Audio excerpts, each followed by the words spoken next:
জাকির নায়েক সাহেব আসবে আমাদের দেশে, এই নভেম্বর মাসেই আসবে। আর তার জন্যই তাদের গায়ের মধ্যে জ্বালা ধরছে, জ্বালা। ওদের পররাষ্ট্রমন্ত্রী আমাদের দেশকে জানাইছে যে জাকির নায়েক হচ্ছে একজন ক্রিমিনাল, উনি আসামি।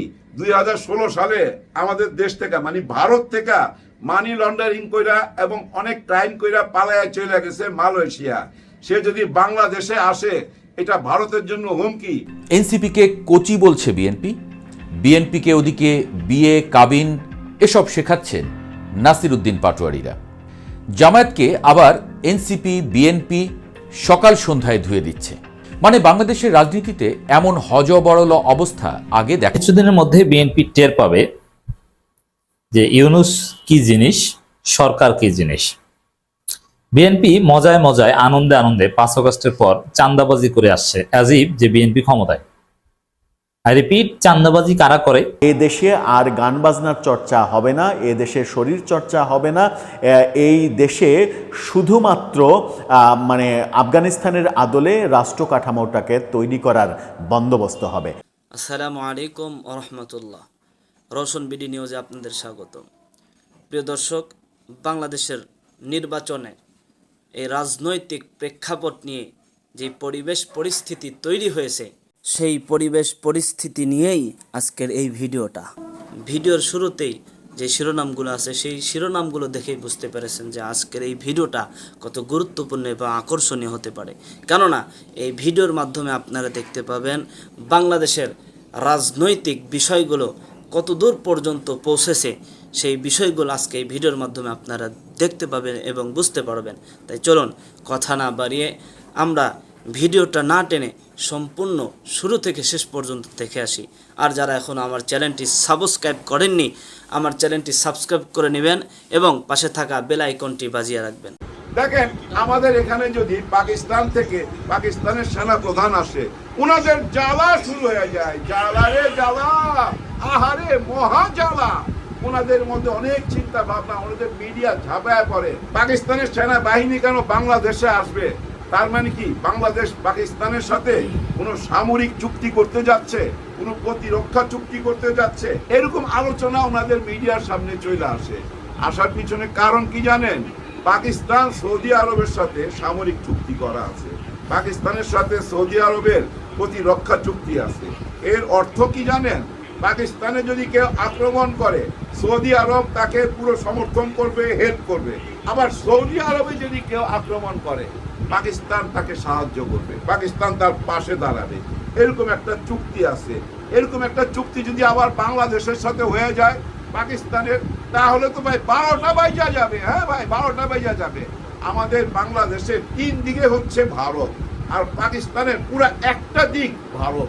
এখন চিন্তা করেন, পাকিস্তানের সাথে যদি ওদিকে কোনো গন্ডগোল হয় ভারতের সঙ্গে, বাংলাদেশ আবার এদিক দিয়ে চাপ দিবে ওই 7 সিস্টারে। আবার ভারত যদি বাংলাদেশকে কোনো চাপ দেয়, সামরিক চাপ, পাকিস্তান আবার তার ওই সাইডে, ভারতের ওই সাইডে পাঞ্জাব সহকারে পুরো ওই বেলটা কাশ্মীর টাশ্মীর সহকারে একটা $5 দিবে।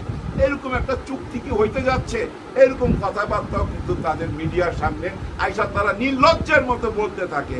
আমাদের স্বাধীন দেশে কে আসবে না আসবে এইটা নিয়েও তাদের চিন্তা ভাবনা। কারণ ওই যে একটা অঙ্গরাজ্য বানাইতে চাইছিল তাদের মুখ্যমন্ত্রী শেখ হাসিনা, এখন তাদের কাছে ওরা ধইরাই নিছে বাংলাদেশ তাদের একটা অঙ্গরাজ্য, আর তাদের মুখ্যমন্ত্রী শেখ হাসিনা। এবং 41 সাল পর্যন্ত একটা প্ল্যান প্রোগ্রাম বানায় ফেলেছিল। 41 সালের পরে এই দেশ তারা ভাই প্যাডের মধ্যে ঢুকায় নিত, এরকম পরিকল্পনায় চলে গেছিল। ওই অভ্যাস থেকে আর বাইরে আসতে পারতেছে না। এতগুলা কথা কেন বললাম? জাকির নায়েক সাহেব আসবে আমাদের দেশে, এই নভেম্বর মাসেই আসবে। আর তার জন্যই তাদের গায়ের মধ্যে জ্বালা ধরছে, জ্বালা। ওদের পররাষ্ট্রমন্ত্রী আমাদের দেশকে জানাইছে যে জাকির নায়েক হচ্ছে একজন ক্রিমিনাল, উনি আসামি। 2016 সালে আমাদের দেশ থেকে মানে ভারত থেকে মানি লন্ডারিং কইরা এবং অনেক ক্রাইম কইরা পালায়া চলে গেছে মালয়েশিয়া। সে যদি বাংলাদেশে আসে এটা ভারতের জন্য হুমকি। বাংলাদেশের উচিত হবে তাকে অ্যারেস্ট কইরা ভারতের হাতে তুইলা দেওয়া। চিন্তা করছেন কত দূর চিন্তা ভাবনা তাদের? আমাদের দেশ থেকে জানাইছে কিভাবে জানেন? আমাদের পররাষ্ট্রমন্ত্রী জানাইছে, হ্যাঁ কথা ঠিক আছে, কোনো দেশেরই উচিত না কোনো ক্রিমিনালকে জায়গা দেওয়া, অপরাধীকে জায়গা দেওয়া। বইলা মুস্কি হাইসা বিদায় নিছে, আর কোনো ব্যাখ্যা দেয় নাই। জাকির নায়েক আসবে কি আসবে না কোনো রকম ব্যাখ্যা দেয় নাই। মানে এইটুক বুঝাই দিছে যে কোনো অপরাধীকে কোনো জায়গা দেওয়া উচিত না কোনো দেশের। মানে তোমরা যে শেখ হাসিনাকে জায়গায় দিছো ওই কথাটা মনে করায় দিছে, কিন্তু এই কথার অর্থ এইটা না। অনেকে আবার এইটা মনে করতেছে তার মানে কি জাকির নায়েককে আসতে দিবে না, তার মানে কি আমাদের উপদেষ্টা মহলে, তার অর্থ আমাদের উপদেষ্টার ভিতরে ভারতের দালাল আছে। নিশ্চয়ই ভারতের দালাল আছে। না ভাই, এরকম ভাবার কোনো কারণ নাই। ডক্টর ইউনূস স্যার মজার মানুষ, সত্যি মজার মানুষ। কিভাবে মজা নিতে হয় উনি জানে। আসলে না, আরো অনেক জ্বালাইতে পারতো ভারতকে। ভারতের চোখে চোখ রেখা কথা বলছে না, ভারতের এতদিনের 12টা বাজায় দিতে পারতো। পারতেছে না কেন জানেন? নিজের দেশের মধ্যে ওই যে ইটিং সিটিং মিটিং চলতেছে গত 1.5 বছর যাবত, এদের নিয়েই ব্যস্ত। ভারতকে জ্বালাইবার সুযোগ পাইতেছে না। বহুদিন পর সেই সুযোগটা চলে আসছে। কি যে জ্বালাটা জ্বলবে দেখবেন, পুরা ভারতের মিডিয়া ঝাঁপায় করবে জাকির নায়েক সাহেব যখন এখানে আসবে। আমি তো মনে করি জাকির নায়েক সাহেবকে বাংলাদেশের নাগরিকত্ব দেওয়া উচিত, বাংলাদেশের নাগরিক করে নেওয়া উচিত মিস্টার জাকির নায়েককে। মনে আছে আপনাদের ওই যে মোহাম্মদ আলী ক্লে বক্সার, উনি যখন মুসলমান হয়েছিলেন, খ্রিস্টান থেকে মুসলমান হয়েছিলেন, মুসলমান হওয়ার পর বাংলাদেশে আসার পর বাংলাদেশের নাগরিকত্ব দেওয়া হয়েছিল মোহাম্মদ আলী ক্লে বক্সার। উনাকে বাংলাদেশের নাগরিক করা হয়েছিল কোন আমলে জানেন? জিয়াউর রহমানের আমলে, শহীদ প্রেসিডেন্ট জিয়াউর রহমানের আমলে ওনাকে নাগরিক করে নেওয়া হয়েছিল বাংলাদেশে। আমাদের উচিত হবে ডাক্তার জাকির নায়েককে বাংলাদেশের নাগরিক করে নেওয়া, তাহলে ঠিক মতো একদম জায়গা মতো মরিচ দেওয়া যাবে। চিন্তা করছেন কত বড় সাহস? তারা বলতেছে ডাক্তার জাকির নায়েককে তাদের হাতে তুইলা দিতে। এর অর্থ কি জানেন তারা কি বলতে চায়? একটু চিন্তা করলেই বাইর করতে পারবেন। তারা বলতে চায় আমরা শেখ হাসিনাকে দিয়ে দিতে রাজি, তোমরা যদি ডাক্তার জাকির নায়েককে দাও।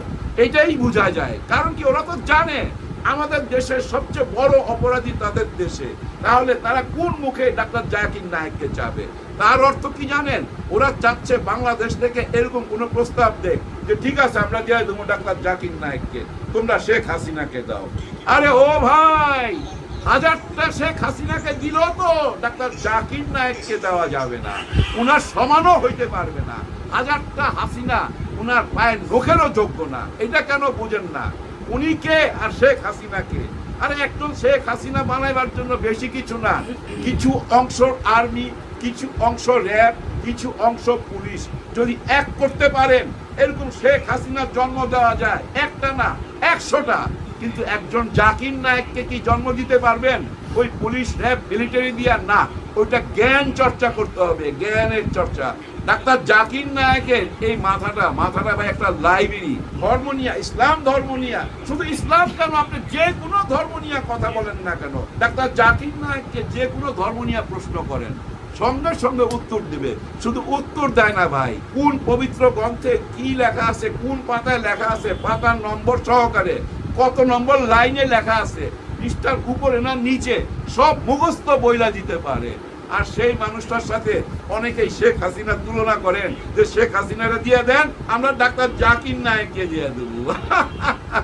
দেখেন কোন একটা টাইমে ডাক্তার জাকির নায়েক সাহেব আসতেছে, এটা মাথায় রাখেন। সময়টা কিন্তু খুব গুরুত্বপূর্ণ। হ্যাঁ, এদিকে দেখেন না, 8টা ইসলামিক দল এক জায়গায় চলে আসছে। কিছুদিন যাবৎ আমাদের একটু সন্দেহ হচ্ছিল, হেফাজত ইসলামকে নিয়ে আমাদের অনেক সন্দেহ ছিল, শোনা যাচ্ছিল ওনারা বিএনপির সাথে হাত মিলাবে। কিভাবে বিএনপির সাথে হাত মিলায়? শাপলা চত্বরে ওনারা যেদিন আসছিল, কার সাহসে আসছিল? বিএনপির সাহসে আসছিল। মামুনুল হক সাহেব বলছে না, আমরা শাপলা চত্বরে গেছিলাম আপনাদের সাহসে, আপনারা কথা দিছিলেন, যার জন্য আমরা ওইখান থেকে আর সরি নাই।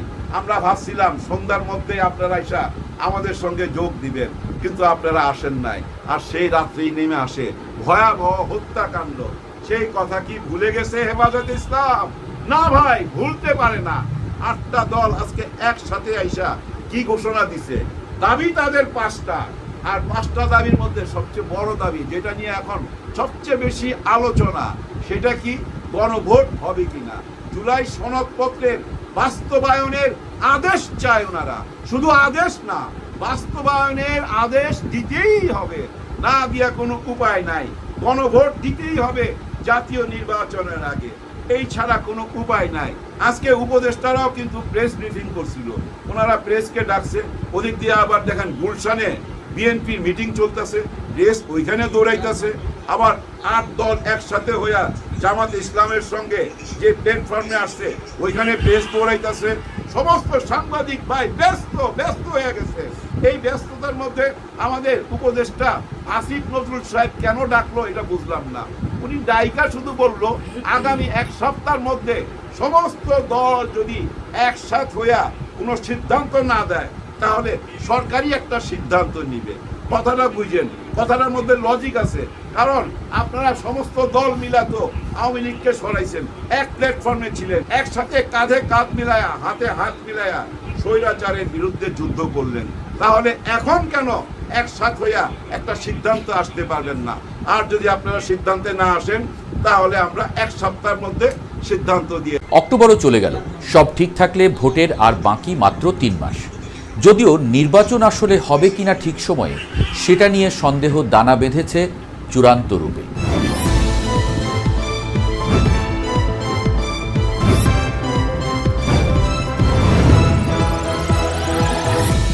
বিএনপি, জামায়াত, এনসিপি 3 দল যেন 3 দিকে হাঁটা দিয়েছে। নির্বাচন যত ঘনিয়ে আসছে স্পষ্ট হচ্ছে তাদের বিভেদের রেখা। একদিকে এনসিপিকে কোচি বলছে বিএনপি, বিএনপিকে ওদিকে বিয়ে, কাবিন এসব শেখাচ্ছে নাসির উদ্দিন পাটোয়ারিরা। জামায়াতকে আবার এনসিপি, বিএনপি সকাল সন্ধ্যায় ধুয়ে দিচ্ছে। মানে বাংলাদেশের রাজনীতিতে এমন হজবরল অবস্থা আগে দেখা যায়নি। তারেক রহমান তো বলেই ফেলেছেন, জনমনে কোনো কোনো ক্ষেত্রে জিজ্ঞাসা বাড়ছে, যথাসময়ে কি নির্বাচন হবে? এমন তো হবার কথা ছিল না। জুলাই সনদ এবং গণভোট নিয়ে কয়েক ভাগে ভাগ হয়ে গেছে রাজনৈতিক দলগুলো। বিএনপি বলছে ঐক্যমত্য কমিশন জনগণের সাথে প্রতারণা করেছে, সাইন করার সময় জিনিস দেখিয়েছে একটা, পরে প্রকাশ হয়েছে আর একটা। সিনেমায় চালাকি করে জমি লিখে নেয় যেভাবে আর কি। এ নিয়ে বড় গোলমেলে অবস্থা রাজনীতির ময়দানে। যা হোক, 3টা দল বা জোটই দাবি করছে জনগণ তাদের ভোট দেওয়ার জন্য অধীর আগ্রহে বসে আছে। আসলেই কি তাই? চলুন দেখা যাক মাঠের অবস্থা, কে কোথায় ভালো করছে সেটা একটা বিশ্লেষণ করে দেখি। জনগণ এখন শাসন নয়, শুদ্ধতা খুঁজছে। বাংলাদেশের মানুষ এক অদ্ভুত ক্লান্তির মধ্যে আছে। তারা রাজনীতির প্রতিটি নাটক, প্রতিটি ঘোষণা, প্রতিটি হুঙ্কার দেখে হাঁপ ছেড়ে বলছে এবার একটু শান্তি চাই। জুলাই আন্দোলনটা যে এর ওপরেই দাঁড়িয়ে গেল বলা যায়। রাজনীতির এই অবসন্ন প্রেক্ষাপটে জনগণ এখন ভোটের আগে দলগুলোকে নতুনভাবে বিচার করছে। বিশ্লেষকরা বলছেন ভোটাররা খুঁজছে 4টি বিষয়। 1, দলটি কতটা সুশৃঙ্খল। 2, নেতিবাচক কার্যকলাপ থেকে দলটি কতটা বেরিয়ে এসেছে। 3, ভেতরে বহুত্ববাদ আছে কিনা। 4, দেশ পরিচালনার বাস্তব সক্ষমতা কতটা। এই 4টি মাপকাঠি দিয়েই এখন বিএনপি, জামায়াতকে দেখা হচ্ছে। এনসিপি এখানে এখনও সাইড ক্যারেক্টার। রাজনীতির পরীক্ষাগারে তাদের জায়গা এখনও সেভাবে তৈরি হয়নি।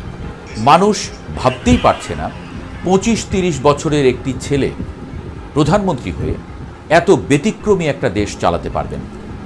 বিশ্লেষকরা বলছেন এই জায়গাটাতেই এনসিপি ধরা খেয়ে যেতে পারে বড়সড়। এদিকে শাপলা নিয়ে ঝামেলা কম হচ্ছে না। দিন কয়েক আগে দলীয় প্রতীক হিসেবে ইলেকশন কমিশনের বেগুন গাজর অফারের পর এবার হাজির শাপলাকলি।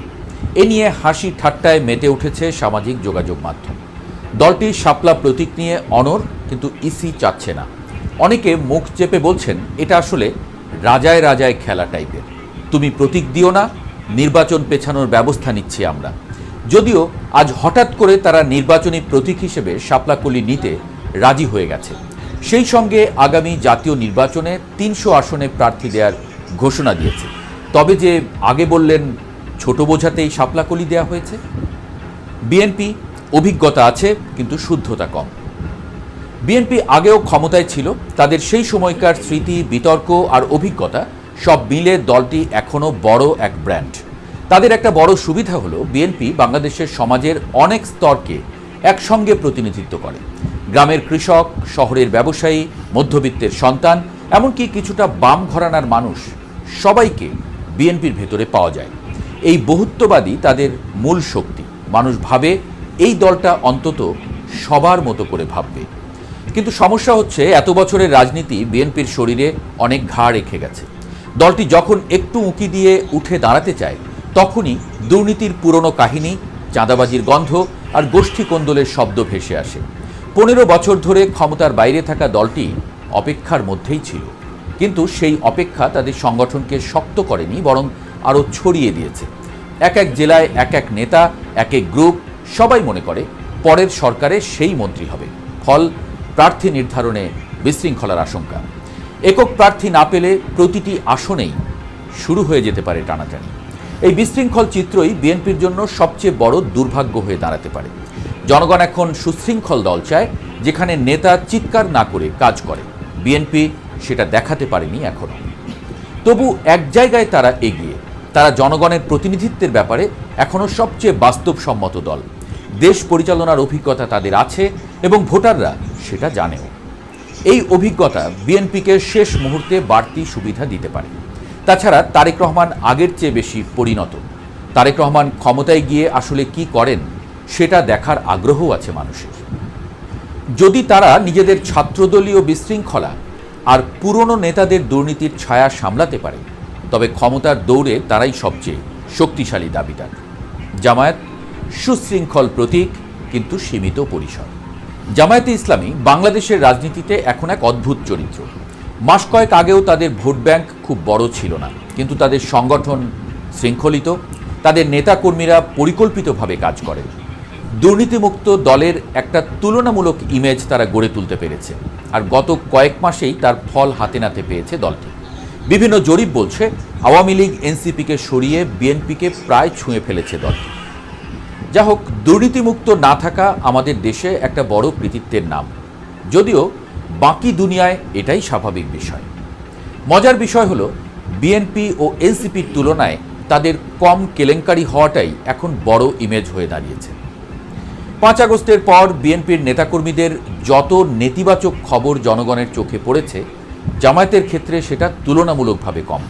সিলেটের সাদা পাথর দুর্নীতির মতো ঘটনাতেও যখন সব দলের নাম এলো, তখন জামায়াত আলাদা করে কলঙ্কিত হয়নি।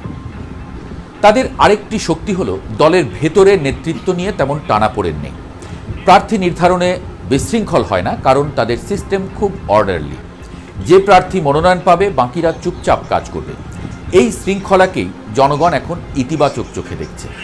তাদের বর্তমান আমির ডাক্তার শফিকুর রহমান তুলনামূলকভাবে আধুনিক চিন্তার মানুষ। একসময় বাম রাজনীতি করতেন বলেও শোনা যায়। তিনি ধর্মভিত্তিক রাজনীতির বাইরে গিয়েও সংখ্যালঘুদের সঙ্গে সম্পর্কের চেষ্টা করেছেন। তার মন্দিরে যাওয়া, সংখ্যালঘুদের মনোনয়ন দেওয়ার প্রস্তাব, এসব বিষয়ে জনগণের মধ্যে একটা নতুন ধারণা তৈরি করেছে। জামায়াত বদলাচ্ছে। দিন কয়েক আগে তো ৭১ সহ সকল ভুলের জন্য ক্ষমা চেয়েছে দলটি, কিন্তু ৭১, মুক্তিযুদ্ধ বাংলাদেশিদের মনের এমন এক ক্ষত, যাতে ক্ষমায় সহজে প্রলেপ পড়বে এমনটা ভাবা বোধহয় ঠিক।